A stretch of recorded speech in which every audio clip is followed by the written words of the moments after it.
en 30 minutos. Gloria al nombre del Señor. Bien, hoy en La Verdad en 30 minutos vamos a hablar de una realidad realidosa.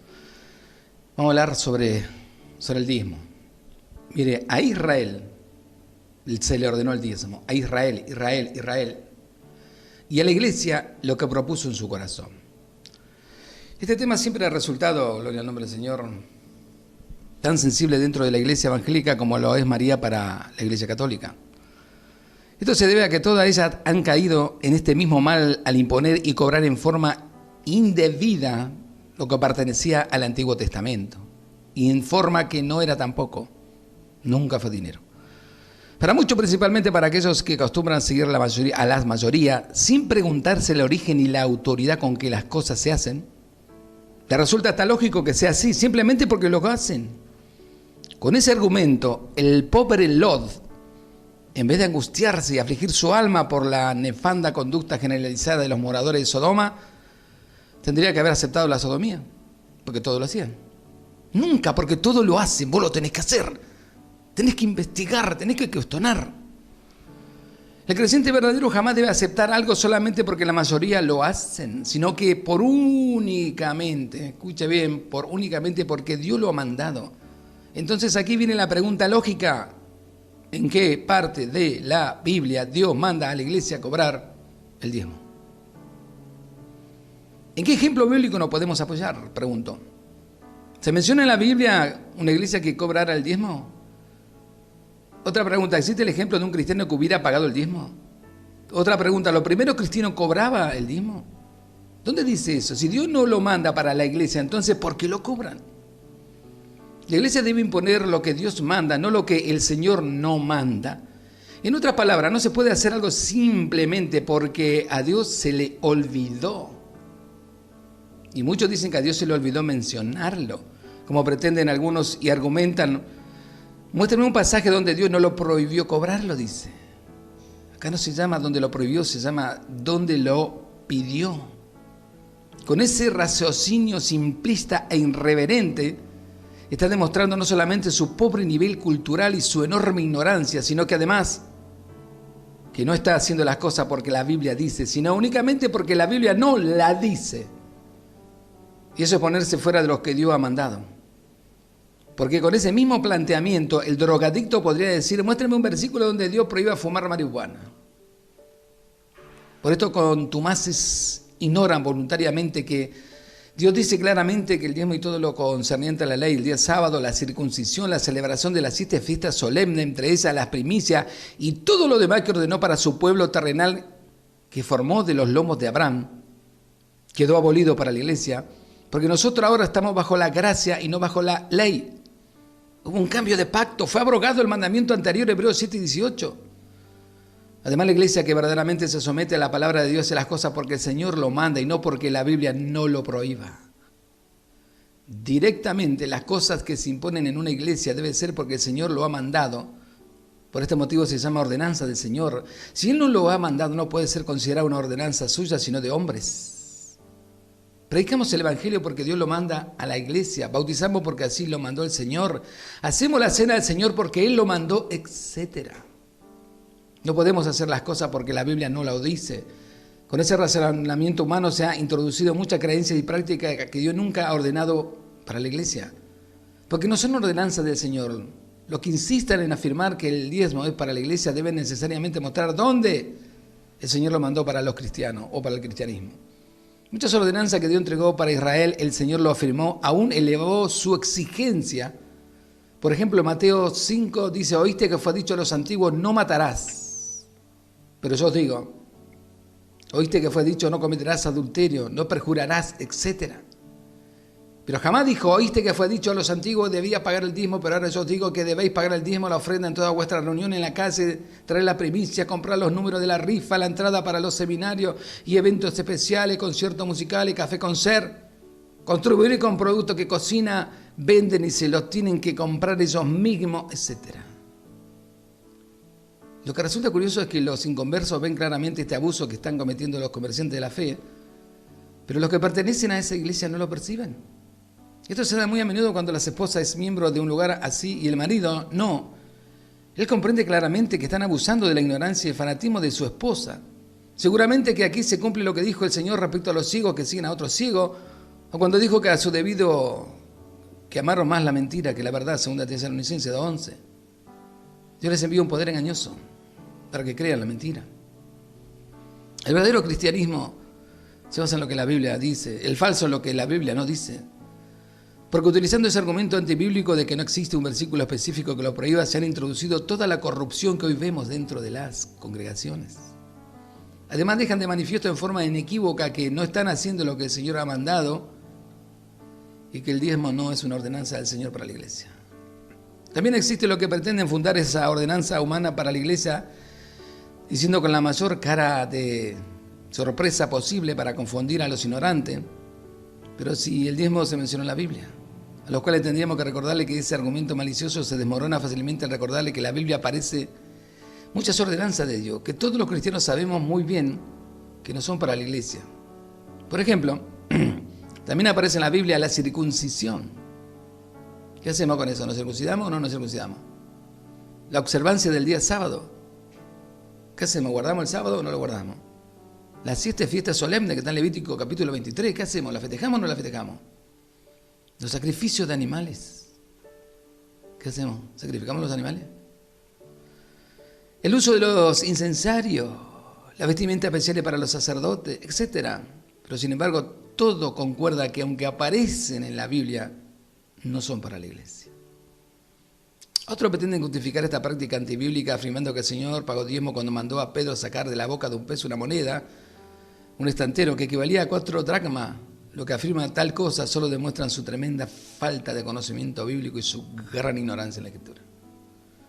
El pasaje en referencia está a Mateo 17, en primer lugar no se trata de diezmo, sino de las 2 dracmas que pedían a los judíos como contribución para el templo. Esto tuvo su principio en la ley de Moisés en Éxodo 30, 11 al 16. Allí Dios ordenó a los israelitas pagar medio ciclo para el servicio del tabernáculo.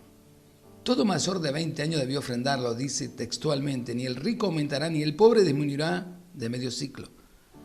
Claramente establece que no era el diezmo, y como todos los mandamientos de la ley especificada debía ser tomado de los hijos de Israel. Jesús vino según la carne como israelita, nació de la tribu de Judá y se sometió a todas las ordenanzas de la ley. Él dijo que no había venido a abrogar la ley, sino a cumplirla, y por cierto ha sido el único que la ha cumplido.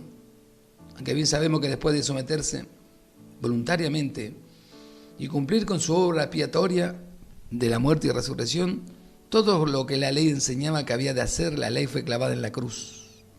Colosenses 2:14 anulada, abolida, Efesios 2:15 abrogada, Hebreos 17, 7, 18, la sombra y figura fueron puestas de lado para dar paso a la realidad misma, porque venida Cristo a la luz verdadera, todo eso fue reemplazado por su persona gloriosa. Hebreos 8, 5 al 6, 13, 7 al 12, 9 al 23, 10, 1. Por tanto, y aún es válido el pobre argumento que debemos hacer porque Cristo lo hizo, el Señor también se circuncidó, por eso no significa que nosotros tampoco debemos hacerlo. Él vino y vivió bajo la ley, pero dejó muy claro que reemplazó el antiguo pacto por uno nuevo, el de la gracia para la iglesia. Lo que defienden el dinero para la iglesia solamente demuestra una profunda ignorancia bíblica o un sofismo malévolo que los incluye en la advertencia que hace Dios en su palabra en 2 de Pedro 2:3, donde dice, por avaricia, por dinero es eso, harán mercadería de vosotros con palabras fingidas. Sí, tienes que poner esto, tienes que hacer esto para que Dios te bendiga. Dios dejó una amplia información en su palabra sobre el sustento de su obra, para que sepamos cómo debemos actuar conforme a su voluntad. Son sus negocios, así que Él es el único autorizado para determinar cómo ha de manejarse la finanza la iglesia, que es la casa de Dios, 1 Timoteo 3:15. Muchos pastores intentan justificar su discrepancia con lo que Dios ha mandado en la Biblia diciendo simplemente es que nosotros lo hacemos de otra manera. O sea, vos no sos cristiano, vos no vas a ser Cristo, vas a hacer como se te dé la gana. Y la pregunta es, ¿quién le autorizó a ellos a cambiar lo que Dios ha ordenado? ¿Es la iglesia la casa de Dios supuestamente? No es. A continuación veremos lo que el Señor dice sobre este tema. El diezmo no es una ordenanza para la iglesia, sino para la nación de Israel, porque pertenece a la ley y la iglesia pertenece a la gracia, no a la ley. Dios dispuso a su pueblo terrenal Israel que la tribu de Leví no podía tener propiedades. Por esta razón, Él ordenó al resto de la nación sustentarlo con el 10% de sus ingresos para que los sacerdotes levitas pudieran dedicarse al servicio del tabernáculo. Labor que debía efectuarse, escuche bien, desde los 25 años y al cumplir los 50 se retirarían. Número 8, anote. Números capítulo 8, versos 24 y 25. Esto Esto es muy diferente de lo que vemos hoy en día entre lo que gustan llamarse levitas espirituales, que no existen, que son una mentira, que de espirituales nada tienen. Ellos se han transformado en grandes empresarios con esta práctica inmoral de introducir el diezmo en la iglesia. El Señor, para evitar esta corrupción dentro de su pueblo, Israel ordenó que siempre el diezmo fuera entregado en productos de trigo, vino, aceite, animales, todo lo cual era guardado en el alfolí, que por cierto no podía ser una alcancía, como falsamente pretenden también hacer creer en la iglesia. Una vez más mienten, porque el alfolí era una gran pieza que estaba en el templo y servía de bodega para almacenar los diezmos que recibían para su sustento. Esto no se hacía como pretenden los engañadores de hoy, debido a que en aquel tiempo no existía el dinero. La Biblia dice que en los días de Abraham ya existía el dinero. Le compró con dinero el terreno para la tumba de su esposa. Además, sus múltiples los pasajes que señalan que los trabajadores desde ese tiempo hasta los del ministerio terrenal de Jesús recibieron un denario como salario para cada día laboral. Inclusive en la ley de los días de Moisés, Dios ordenó que no se retuviera el salario del jornalero hasta el día siguiente. Tenía que ser cancelado cada día. Levítico 19:13. La inmensa mayoría eran jornaleros que trabajaban para la minoría que era dueña de la tierra. Entonces pregunto, ¿por qué no se menciona en la Biblia que ese 90 o 95% de israelitas que eran asalariados y recibían un denario al día, no entregaban 3 denarios al mes por su diezmo? En cambio, hasta los días del Señor señalaba que no traían dinero para cancelarlo, sino que lo hacían en especie. Lucas 11:42 dice: diezmáis la menta y la ruda y toda hortaliza. Lucas 11:42 dice: Jesús reprende a los fariseos hipócritas, le dice: ay de vosotros, fariseos, que diezmáis la menta y la ruda toda hortaliza y pasáis por alto la justicia y el amor de Dios. El Señor está reprendiendo a los fariseos que son israelitas y no cristianos, circuncidados y no cristianos, guardaban el sábado y no cristianos, ofrecían sacrificios no cristianos, para reprocharle su hipocresía de preocuparse por el dinero y no de la justicia y del amor de Dios. Esto nos suena muy familiar en la realidad de hoy, ¿verdad? ¿Cuántos ministerios solamente están para sacarle dinero, para robarle dinero a la gente? Hacen 3, 4 reuniones para robar dinero. El pasaje paralelo de Mateo dice: a estos fariseos hipócritas representantes de la ley, resulta curioso ver a muchos líderes religiosos de nuestros días cómo se esfuerzan por identificarse con esos hipócritas para poder cobrar el diezmo. Mateo 23:23: hay de vosotros, escribas y fariseos hipócritas, porque diezmáis la menta, el eneldo y el comino, y dejáis lo más importante de la ley, la justicia, la misericordia y la fe. Esto era necesario hacer sin dejar de hacer de aquello. Es decir, sin dejar de hacer lo más importante que menciona el Señor, que es la justicia, la misericordia y la fe. Porque ellos se estaban preocupando únicamente de lo material. Ustedes, de aquellos que le han creído a lo mercader y la fe, que es lo más importante, que se refiere al Señor y que no hay que dejar de cumplir con el supuesto diezmo, la menta, el eneldo y el comino. ¿Usted lleva eso a su iglesia cuando le piden diezmo? ¿Lleva el eneldo, la menta y el comino? Eso era el diezmo. ¿Por qué no lo compra? No hacen toda la prueba, compren eso y llévenselo. A ver qué le dice el delincuente ese que no tiene un gramo de fe para vivir. Resulta muy evidente que aún para el lector más obcecado, defensor del pago del dinero dentro de la iglesia, que lo que está diciendo el Señor no admite otra interpretación posible a no ser que desee intencionalmente torcer la Escritura. Y aquellos que dicen el Señor fue: ay de vosotros, escribe fariseo hipócrita, porque diezmáis la menta, el eneldo y el comino, dejáis lo más importante de la ley, la justicia, la misericordia y la fe. Esto, el diezmo, la menta y el eneldo y el comino era necesario hacer sin dejar de hacer aquello. Aquello dice lo más importante que esos hipócritas habían dejado de cumplir, que era la justicia, la misericordia y la fe. No podía estar refiriéndose al dinero, porque esos hipócritas aún lo seguían pagándose al comino, al eneldo. Juegue usted, ¿qué puede ser más importante para el Señor y que Él dice que no hay que dejar de hacer? ¿Qué puede ser? Y note que dice hacer, no pagar. Como debería ser si es que el Señor si estuviera refiriéndose al pago de algo. El dinero en aquel entonces no era dinero. Los diezmos eran la menta, el eneldo y el comino, o la justicia, la misericordia y la fe. Ahora, algunos mandamientos que claramente son parte de Israel y no para la iglesia, no hay que ser muy observador para darse cuenta que justamente lo que incluye son aquellos que le pueden reportar algún beneficio material, como el dinero, la fiesta de la primicia. Ni los pentecostales han mostrado interés por añadir a su iglesia la fiesta del Pentecostés, porque ninguna de las 6 restantes se menciona en Levítico 23. Y ninguna le aportaría beneficio económico alguno. Si le preguntáramos por qué no guardan la fiesta de los tabernáculos o la fiesta de las trompetas, Es fácil, ninguno titubaría en responder porque esas fueron ordenanzas para Israel. Si tuvieran un mínimo de inteligencia y honestidad, ¿qué podíamos decirnos del diezmo de la primicia que es ordenanza generalizada en su iglesia? Todo lector imparcial de la Biblia tendrá que admitir que esas dos ordenanzas también fueron entregadas exclusivamente para Israel. ¿O alguien se atrevería a decir que la fiesta de la primicia no corresponde a la ley? La fiesta de la primicia, como las otras 6 fiestas solemnes que se menciona en Levítico 23, correspondían al calendario judío para celebrar una vez al año. ¿Por qué los comerciantes de la fe acuñaron la frase diezmo y primicia y demandan su pago mensualmente a la iglesia? Estos engañadores han traído tanto desprestigio al Evangelio, nos tienen acostumbrados con pasajes sacados del contexto para atemorizar al pueblo evangélico. Su favorito es Malaquías 3:8, donde dice: vosotros me habéis robado vuestros diezmos, me habéis robado. 2 Corintios 9:7 dice: Dios ama al dador alegre. Pero cortan y omiten mañosamente el resto del pasaje. Veamos lo que realmente Dios dice y usted podrá comprobar lo que se asegura en esta clase de líderes. No corresponde a la enseñanza bíblica. Recomiendo leer todo el capítulo 3 de Malaquías para su correcta interpretación. A los hijos de Leví, dice: y será grata a Jehová la ofrenda de Judá y de Jerusalén. Por esto los hijos de Jacob, los cristianos, no somos hijos de Dios, somos hijos de Dios. Os habéis apartado de mi ley, la que dio a Moisés. Y después dice: robará al hombre de Dios, pues vosotros, los hijos de Leví, de Judá y Jerusalén, los hijos de Jacob, los israelitas, los que estaban bajo la ley, vosotros me habéis robado. Y dijiste: ¿en qué te hemos robado? En vuestro diezmo y ofrenda. Maldito soy, con maldición. Dios nunca llama maldito a su iglesia. Aprenda eso. Porque vosotros, la nación toda, a la iglesia nunca se define como una nación. Toda la nación os dirán bienaventurados porque seréis tierra deseable. La iglesia será perseguida y aborrecida en el mundo, nunca será tierra deseable, porque nuestra ciudadanía es la celestial, Filipenses 3:20, nuestra ciudadanía está en los cielos. Habéis dicho: ¿qué provecho que guardemos su ley? La iglesia nunca ha estado bajo la ley. La conclusión de la simple lectura del pasaje con su contexto es obvia. Esto se le está diciendo a Israel: ellos están bajo la ley y son los hijos de Jacob, la tierra prometida que Dios entregó a esa nación. Si usted consulta con una congruencia, comprobará fácilmente que todas las veces que se menciona el diezmo siempre es para la nación de Israel, nunca para la iglesia. En todo el Nuevo Testamento, donde se encuentran las instrucciones para la iglesia, aparece solo en 3 ocasiones y nunca en una conexión con la iglesia ni los cristianos. En Lucas 11:24 Jesús lo reprende. En aquel entonces el pasaje paralelo del Evangelio de Mateo dice: los fariseos hipócritas, representantes de la ley.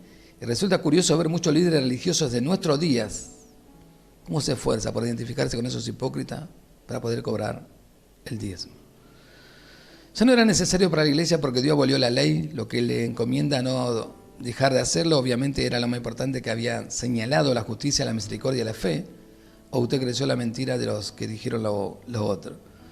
La obligación de cada cristiano en este tiempo es, como dijo el Señor, como dice Pablo, que Dios ama al dador alegre. Es más, dice bien claro: Dios de cada uno como propuso en su corazón. ¿Y sabe qué? Ese dinero siempre fue para sostener a la viuda, a los ancianos, para sostener a los huérfanos, para hacer una ayuda social. Miren, la iglesia primitiva sostuvo por 300 años, por 3 décadas, mejor dicho, comedores, porque tanto en aquel entonces como en la realidad de hoy existen necesidades que suplir. Hoy en nuestro país, usted lo sabe, necesitamos más que nunca suplir necesidades, porque la mitad de nuestro país está en la miseria, en la necesidad y en la pobreza. Y necesitamos ser cristianos y necesitamos ser buen samaritanos. Y si juntamos ofrenda, va a ser para ayudar a los necesitados de nuestros lugares de reunión, pero también extendernos hacia afuera a aquellos que podemos cooperar con ellos. Nunca la iglesia tuvo una oportunidad tan grande como en este tiempo, de poder ser una bendición para otros y sin ningún interés. Porque no podemos salir a la calle a ofrecerle nuestro servicio o aportar la bendición y esperar que ellos nos devuelvan algo, o esperar que Dios nos devuelva 100 por 1. Un verdadero cristiano, cuando da algo, lo da de corazón, no esperando absolutamente nada, sino contento de saber que va cumplido con esa misión, que es de ser cristiano y de mostrarse diferente a todas las demás. Dios no me llamó a mí a acumular dinero, a robarle a la gente y tener dinero en el banco. No me llamó para abusarme de las personas, mintiéndole, engañándoles, ni exigiéndole cosas que la Biblia no exige. Dios me llamó para compartir el Evangelio, para decirles que Dios los ama y que quiere hacerlos libres, pero por sobre todas las cosas, que hay un Cristo glorioso, maravilloso, que puede cambiar su destino de muerte eterna a vida eterna. Y que en esta vida las cosas pueden ser muy malas, pero con Cristo uno la puede pasar mejor. De eso se trata el Evangelio, de la buena noticia, de saber de que hay sanidad, que hay liberación, de que hay esperanza, de que a pesar de que todas las cosas se derrumben, hay un Cristo que te puede sostener y por sobre todas las cosas que te ama, que es lo que hay una carencia mundial de amor en las personas. Hay un vacío enorme en los corazones de los niños, de los jóvenes, de los adultos. Es increíble la falta de amor, la falta de atención que se tiene muchas veces. Notamos cuando charlamos con la gente, cuando los visitamos. ¿Sabe? Es increíble cómo se gozan cuando uno va a visitarlos y ellos son carentes y viven en barrios bajos o viven en villas, pero al vernos llegar se alegran por saber que alguien se preocupa por ellos y que ha ido hasta ese lugar. Cuando esto es lo más normal, porque Jesucristo anduvo por todos lados y era lo más normal para Cristo visitarlos a todos. ¿Sabe? Muchas veces una visita, una charla, un abrazo, una oración ha cambiado la vida y la situación de muchas personas. Así que recuerden, que no te roben. El diezmo fue solamente para la nación de Israel. Y eso quedó todo abolido en el año 70, cuando los romanos sitiaron Jerusalén y hicieron pedazo todo y no quedó piedra sobre piedra. Desaparecieron toda la genealogía, entre ellos los levitas. Investigue. Israel jamás, de los jamás, se volvió a dar el diezmo a nadie. A nadie, a nadie, a nadie. Nunca un verdadero judío lo hizo. Hoy en día se reúnen en sinagoga y sus sistemas es otro tipo de cosa. Eso ya no tiene más sacrificios, ya no son más levitas ni sacerdotes, pero sí son hombres que están sirviendo al gran Dios y muchos de ellos ahora se convirtieron al cristianismo. Y ellos son judíos mesiánicos y son extraordinarios. Una vez que ellos se convierten a Cristo de corazón, nadie los va a mover de ese lugar. Así que tenemos a los necesitados a nuestros alrededores y muchas veces dentro de nuestra congregación. Y para eso la ofrenda, para eso, para solo a ellos, no para enriquecerse quien los dirige, ni los que están a cargo, ni tampoco es para que te pongan una carga encima, para que vos te hagas cargo de todos los gastos de los cuadrados. No existe eso en la Biblia.